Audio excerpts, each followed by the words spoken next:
Jai Yogi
Paramahamsa Parijagacharya Ashram A.C. Bhaktivedanta Swami Śrīmad Prabhupada ki Jai Om Vishnupada Paramahamsa Parijagacharya Ashram Bhaktivedanta Swami Maharaj ki Ananta Koti Vaishnava Vrinda ki Śrīmad Bhāgavatam ki Gaura Premanande.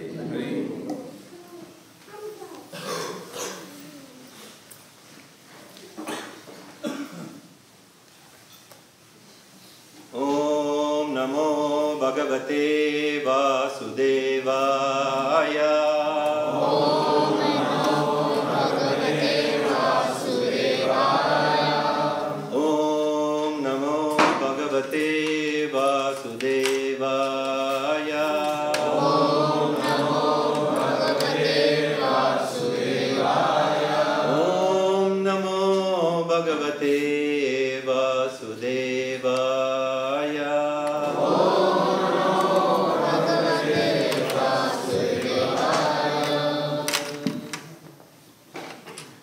Reading from Śrīmad Bhāgavatam, Canto 4, which is called Creation of the Fourth Order, Chapter 14, called The Story of King Vena, and text number 17. Rajan asadvamat yevyas Suradibhya prajaha nirpaha Rakshan yata balim grunan Iha prityacha modate Rajan asadvamat yevyas Suradibhya prajaha nirpaha Rakshan yata balim grunan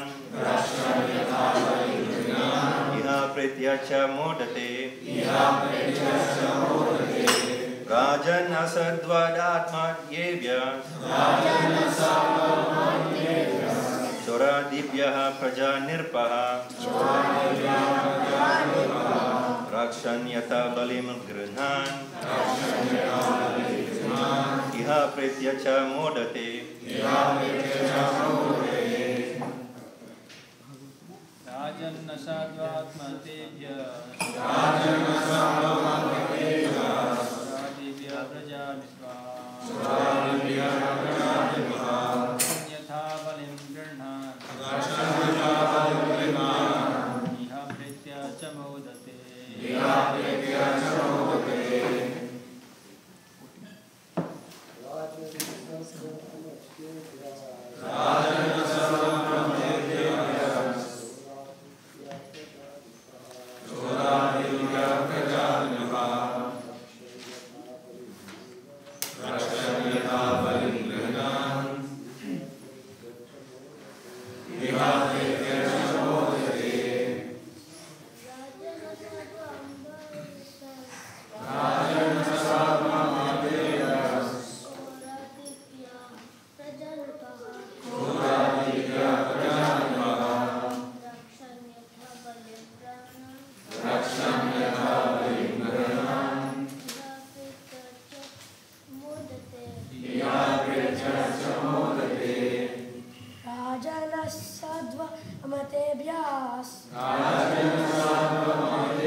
Vaishnavis.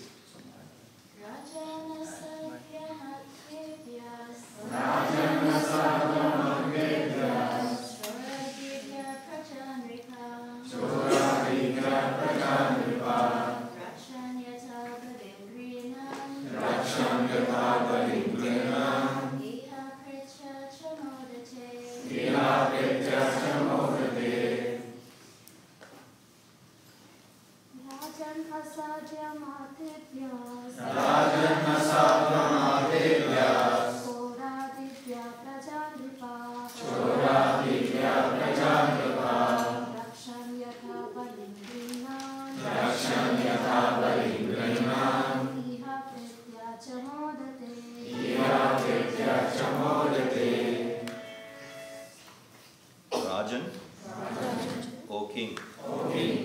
Asadu, mischievous, Amadhyevyaha, from ministers, Chora Adibhya,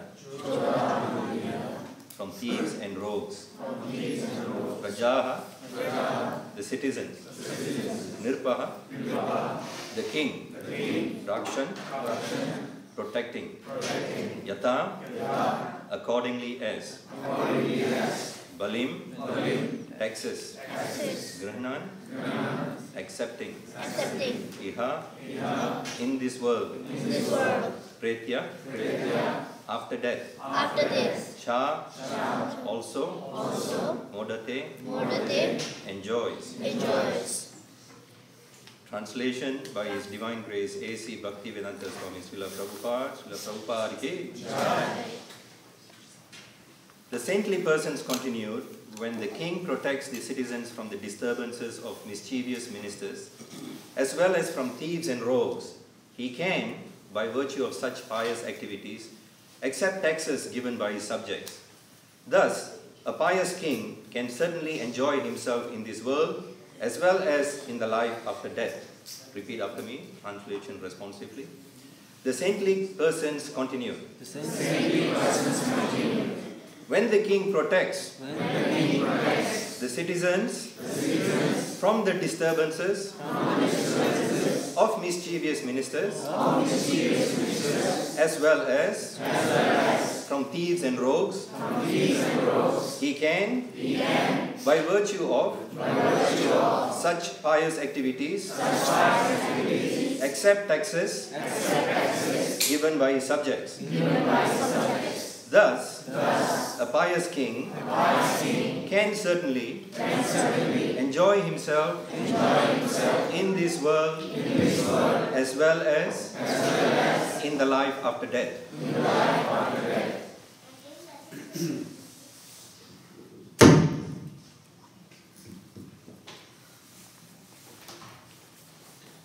Purport by Srila Prabhupada. The duty of a pious king is described very nicely in this verse.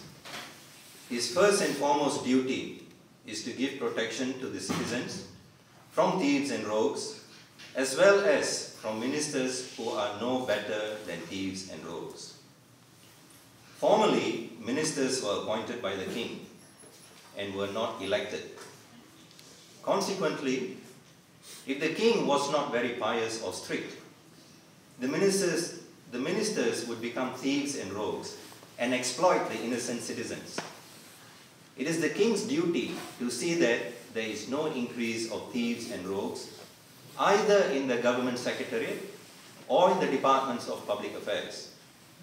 If a king cannot give protection to citizens from thieves and rogues, both in the government service and in public affairs, he has no right to exact taxes from them.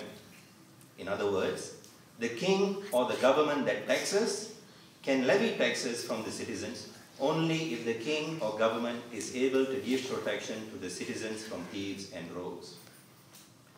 In the 12th canto of Śrīmad Bhāgavatam, 12.1.40, there is a description of these thieves and rogues in government service. As stated, Prajaste Bhaksha Yishyanti Mlecha Rajanya Rupinaha. These proud Mlechas, persons who are less than Shudras, representing themselves as kings, will tyrannize their subjects, and their subjects, on the other hand, will cultivate the most vicious practices. Thus practicing evil habits and behaving foolishly, the subjects will be like their rulers. The idea is that in the democratic days of Kali Yuga, the general population will fall down to the standard of Shudras. As stated, Kalau Shudra Sambhavaha, practically the whole population of the world will be Shudra. A Shudra is a fourth-class man who is only fit to work for the three higher social castes. Being fourth-class men, Shudras are not very intelligent. Since the population is fallen in these democratic days, they can only elect a person in their category. But a government cannot run very well when it is run by Shudras. The second class of men, known as Kshatriyas, are especially meant for governing a country under the direction of saintly persons, Brahmanas, who are supposed to be very intelligent. In other ages, in Satya Yuga, Treta Yuga, and Dwapara Yuga, the general populace was not so degraded, and the head of government was never elected. The king was the supreme executive personality, and if he caught any minister stealing like thieves and rogues, he would at once have them killed or dismissed from service. As it was the duty of the king to kill thieves and rogues, it was similarly his duty to immediately kill dishonest ministers in government service. By such strict vigilance, the king could run the government very well, and the citizens would be happy to have such a king. The conclusion is that unless the king is perfectly able to give protection to the citizens from rogues and thieves, he has no right to levy taxes from the citizens for his own self-gratification, sense gratification. However, if he gives all protection to the citizens and levies taxes on them, he can live very happily and peacefully in this life, and at the end of this life, be elevated to the heavenly kingdom or even to the Vaikunthas, where he will be happy in all respects.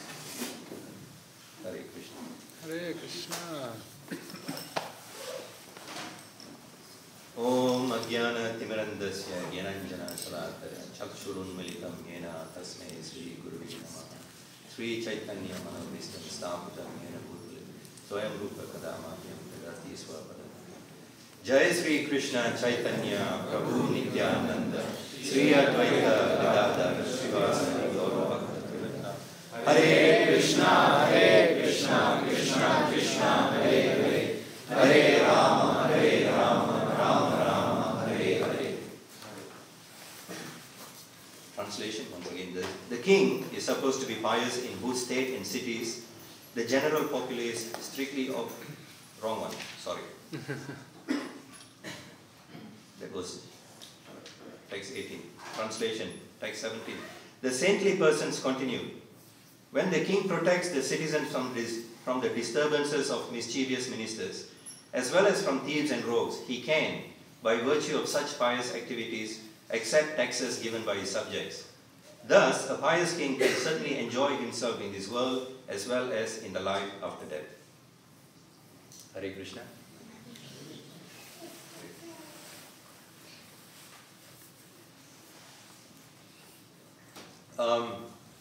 Way back in the third canto, Vidura and Maitreya met, and they are actually now seated where? On the bank of the river?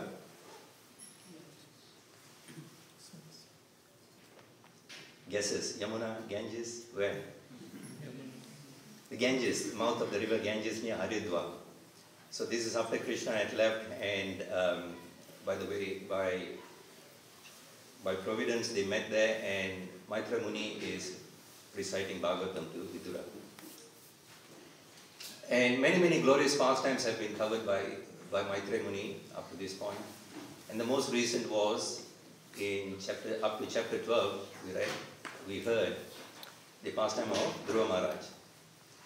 And chapter 13 began with Vidura then inquiring from Maitreya, please tell about the Prachetas, because Narada Muni mentioned about the Prachetas in the pastimes of Dhruva Maharaj.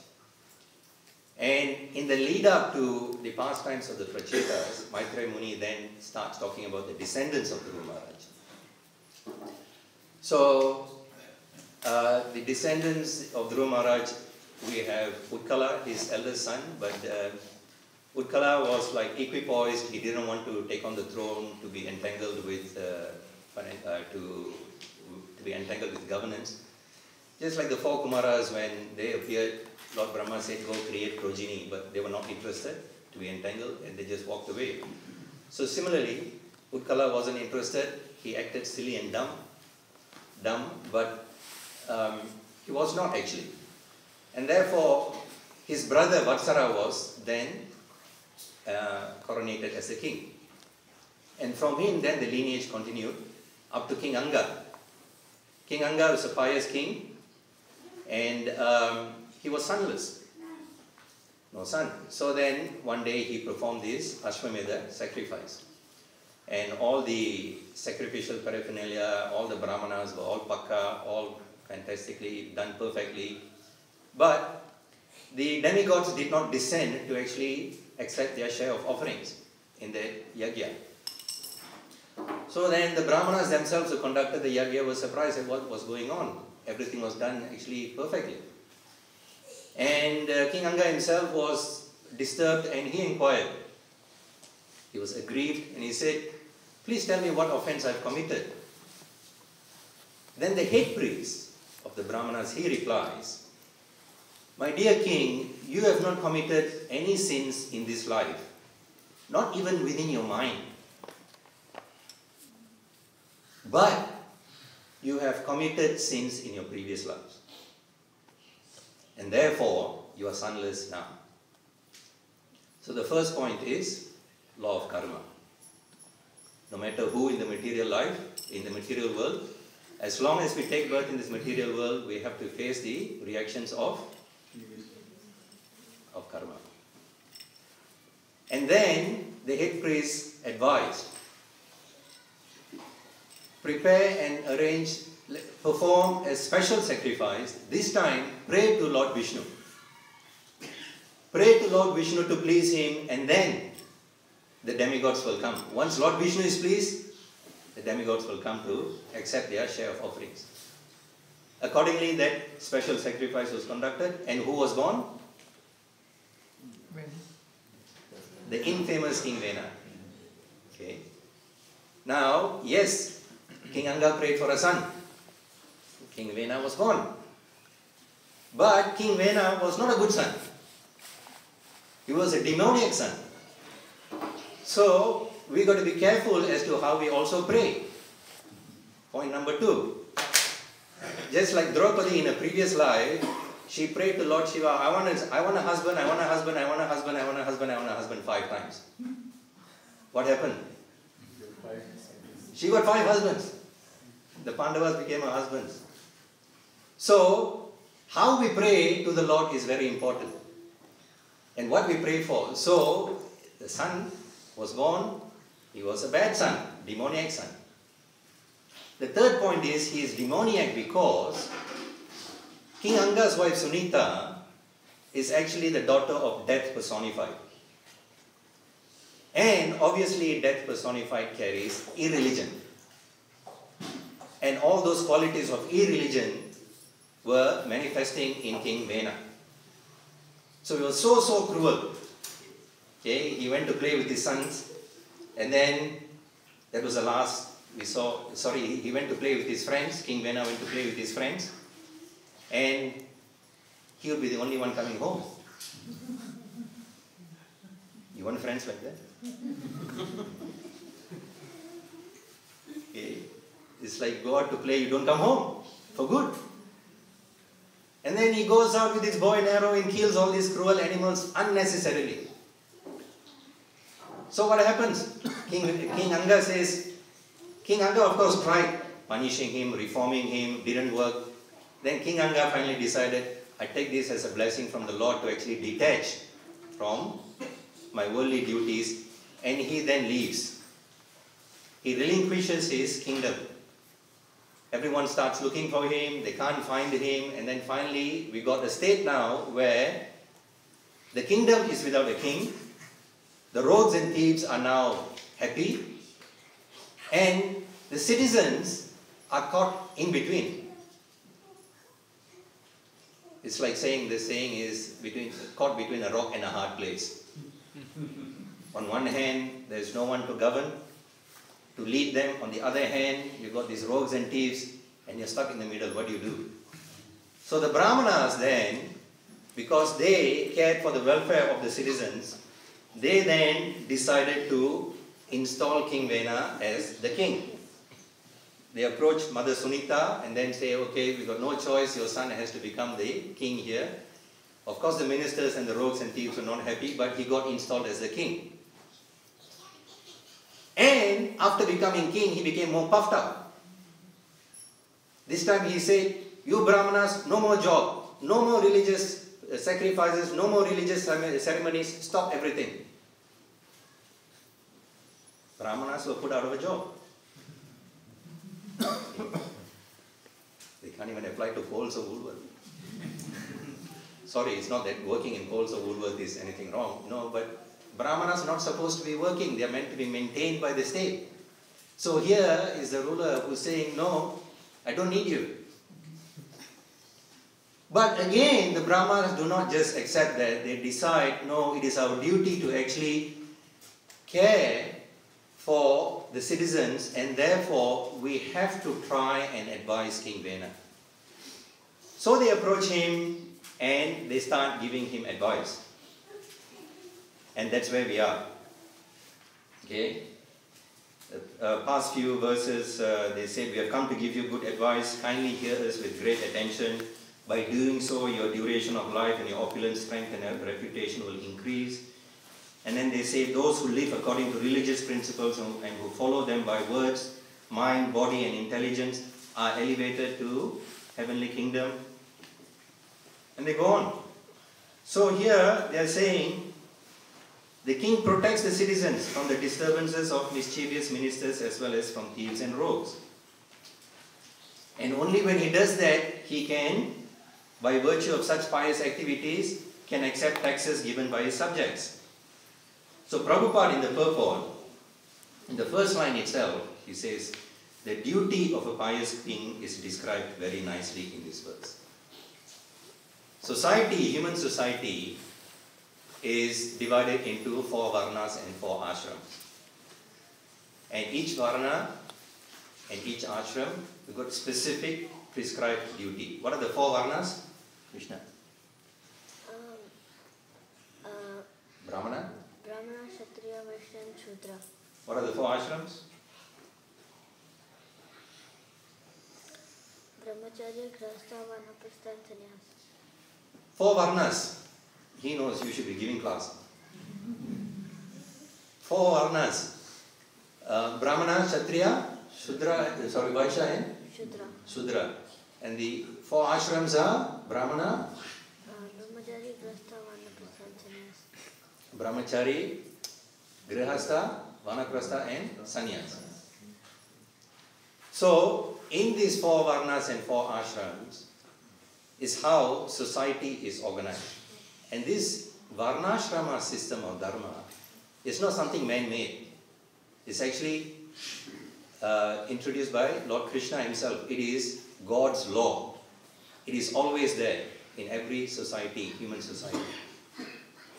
And in all these 4 varnas, the topmost, the Brahmanas, they are meant to be acting as the advisors, as what Prabhupada says here.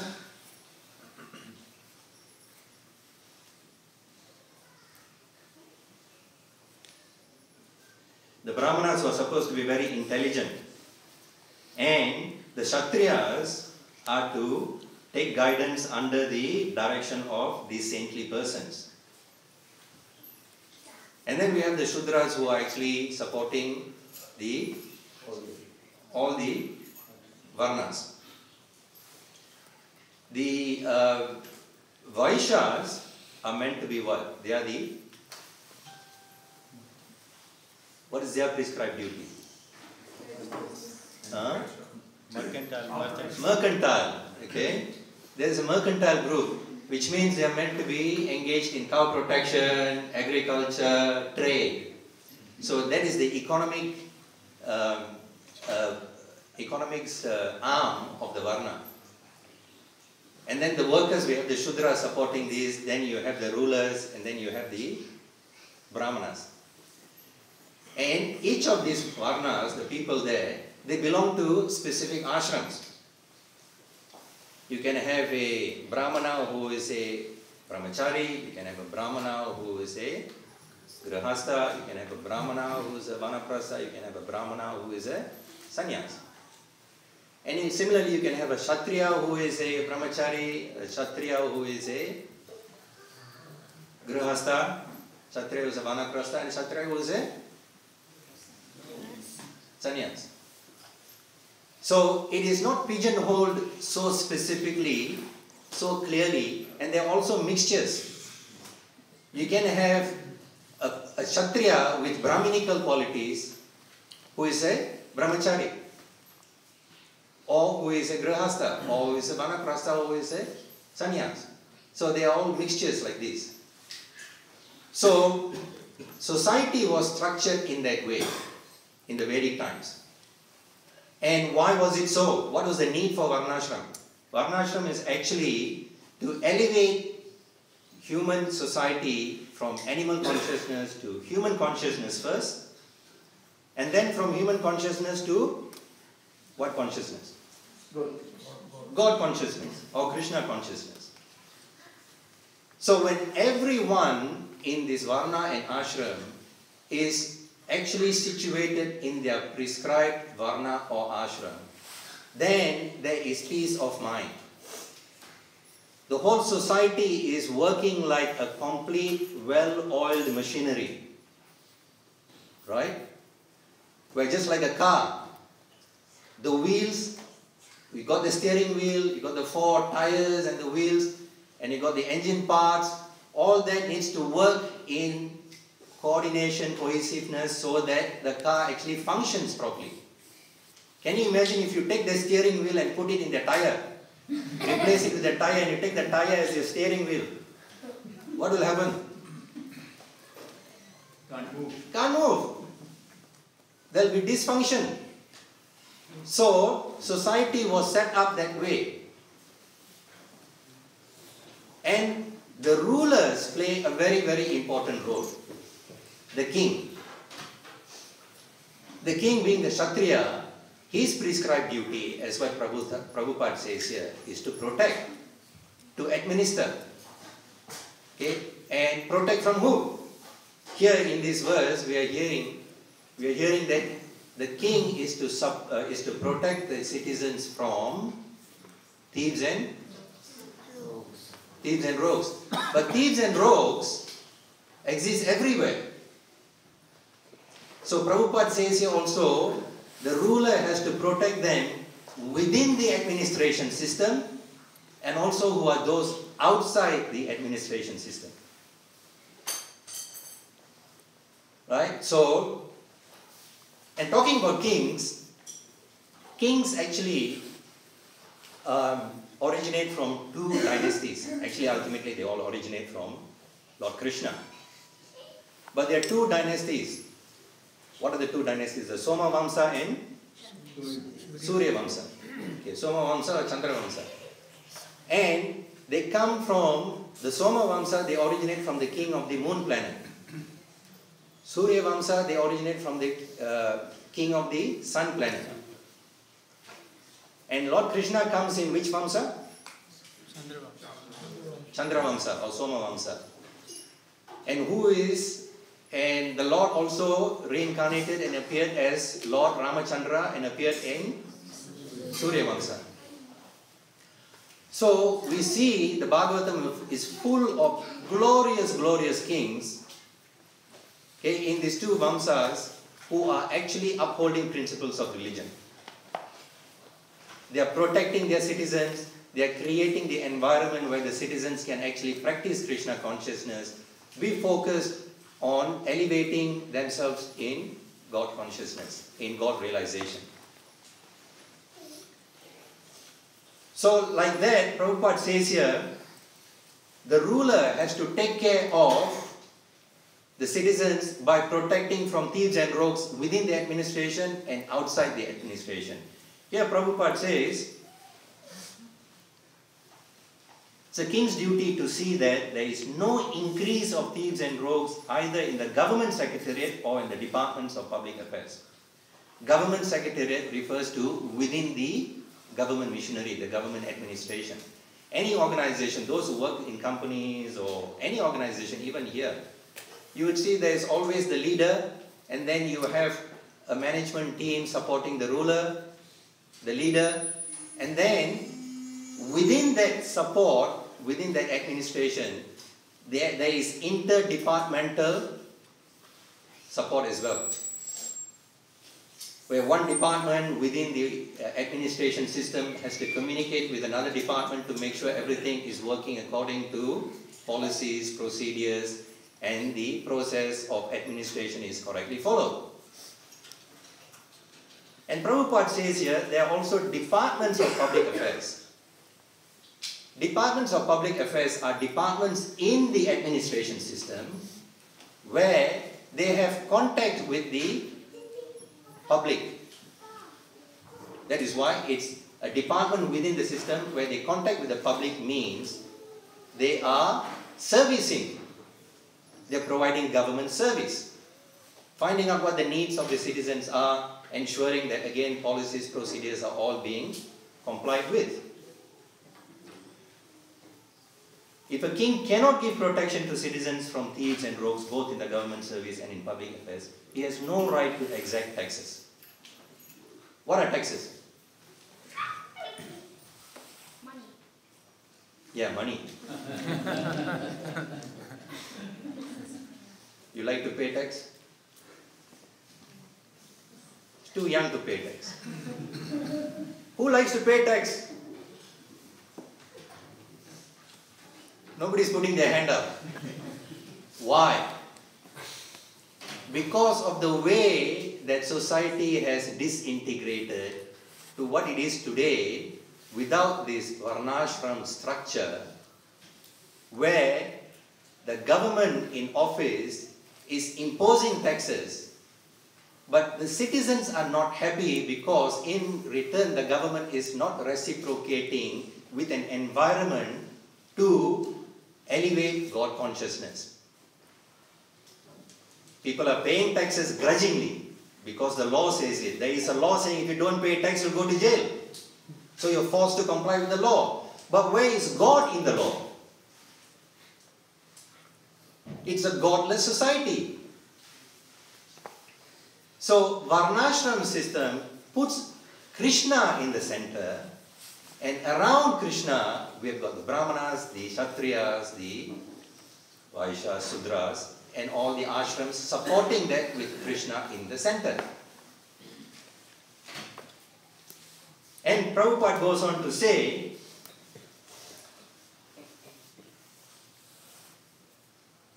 where is that?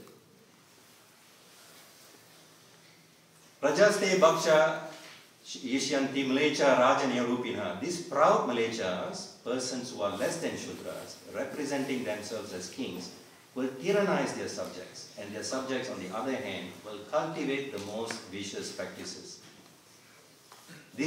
Thus practicing evil habits and behaving foolishly, the subjects will be like their rulers. So what happens is, after Krishna left, Lord Krishna appeared about 5,000 years ago, and he advented on the face of the earth for how many years? 125 years.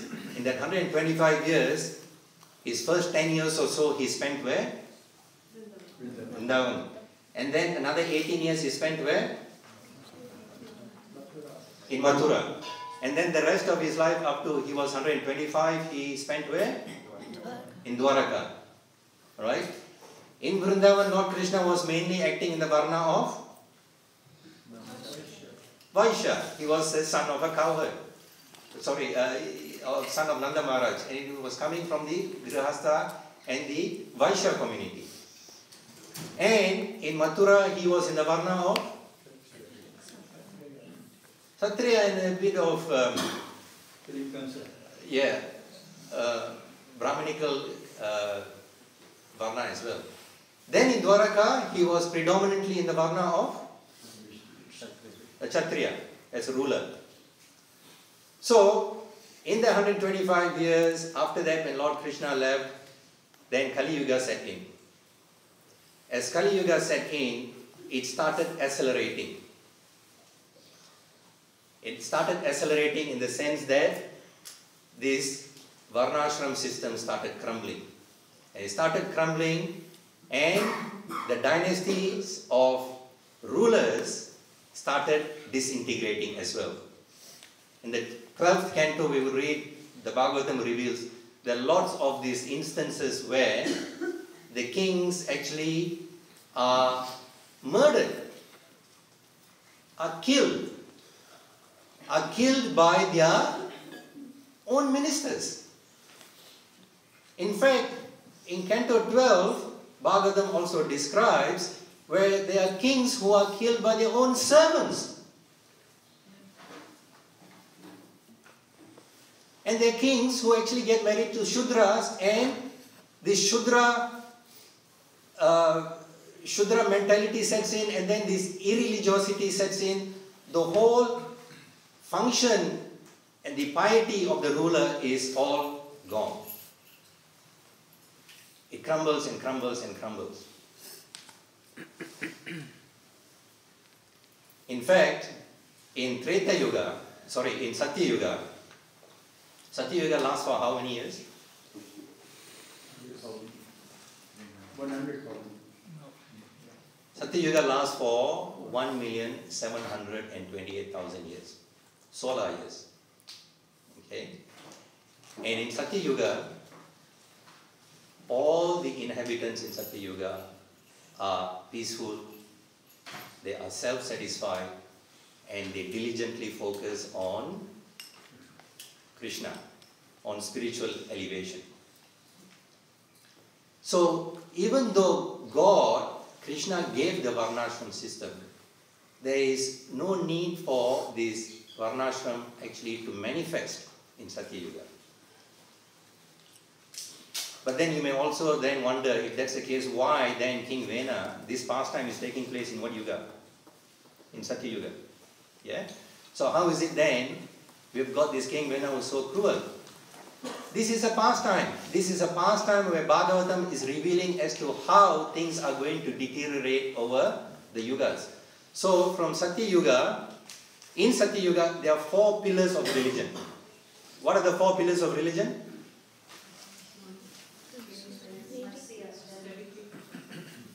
Repeat, please. Compassion, forgiveness, austerity, mercifulness, and truthfulness. Truthfulness. You know. Tell me one. Truthfulness, Truthfulness. What else? austerity, Austerity. mercy, Mercy. and cleanliness. Cleanliness. Very good. You boys are not boys. You are all demigods. So, these 4 pillars of religion, truthfulness, mercy, cleanliness, austerity, they manifest in full. That's why the environment is so pleasing to actually focus on Lord Krishna. After the 1.728 million years, Treta Yuga sets in. Treta Yuga lasts for how long? 3 times Kali. Which is, you're right, 3 times Kali Yuga. And that is 1,296,000 solar years. And in Treta Yuga, each leg of religion, it decreases by 25%. So, truthfulness loses 25%, mercy loses 25%, cleanliness gone by 25%, austerity gone by 25%. But who takes up this 25%? Irreligion. Just like religion has got 4 pillars, irreligion has 4 pillars. And what are the 4 pillars of irreligion?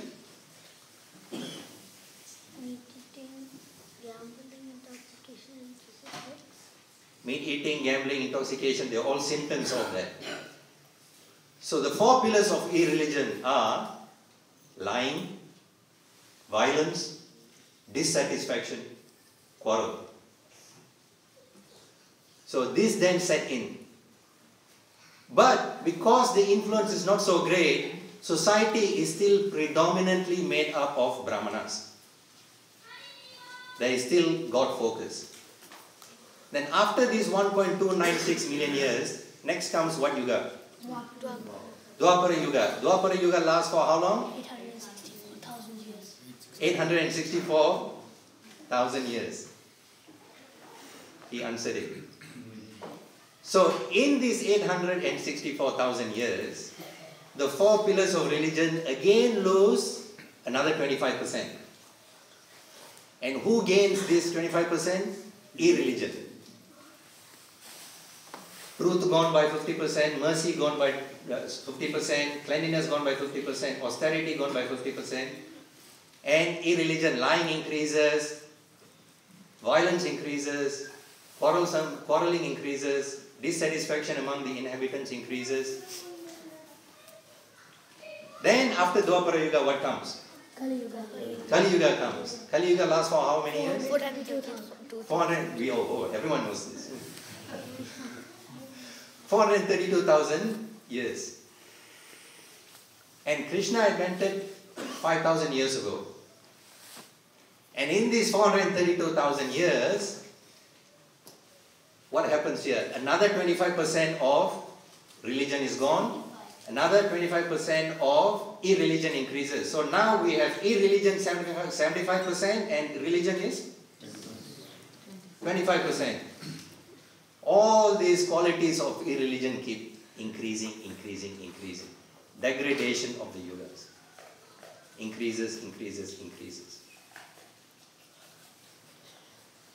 And in Kali Yuga, we see the symptoms becoming worse and worse. As I say, with the breakdown, the disintegration of the Varnashram system, the Varnashram order, the social order that Krishna gave, and with the crumbling of the dynasty of pious rulers, everything becomes a mishmash in society. And look around us, we can see that very, very clearly as we go out. It's not just in this temple, but around us outside in general society. The symptoms of Kali Yuga are all around us. Okay, where there is no more godness, there is no God-centered civilization. The whole world is focused on godlessness. The leaders, because they are not actually pious Kshatriyas to start with, and they're coming from Shudras, as Prabhupada says here, a Shudra is a fourth-class man who is only fit to work for the three higher social castes. Being fourth-class men, Shudras are not very intelligent. Since the population is fallen in these democratic days, they can only elect a person in their own category. So, when there is such a mishmash, and as I said earlier, the kings are being murdered and killed by their own ministers and servants, thieves and rogues, and Kali Yuga has already set in, and Kali Yuga is like a whirlpool. You know what's a whirlpool? It's a body of water which is spinning so fast, and in the center, as you approach the center, it's just spinning fast, it sucks you in. Yeah? So, as these 432 years are advancing, like a whirlpool, the symptoms of Kali Yuga accelerate. All the Shudras and all this godlessness increases faster, and we see that.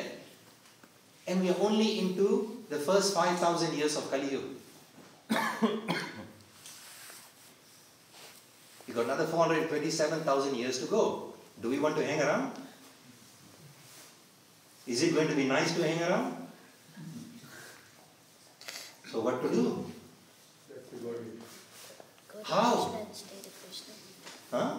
Go to Krishna and stay with Krishna. Go to Krishna and stay to Krishna. But when Kali Yuga, how? What's the solution? Chant. Dedicate your life to Krishna. Chant the Maha Mantra. Hare Krishna, Krishna Krishna, Hare Hare. Hare Rama, Rama Rama, Hare Hare. The merciful Lord Krishna, not one in their prescribed duty, engage in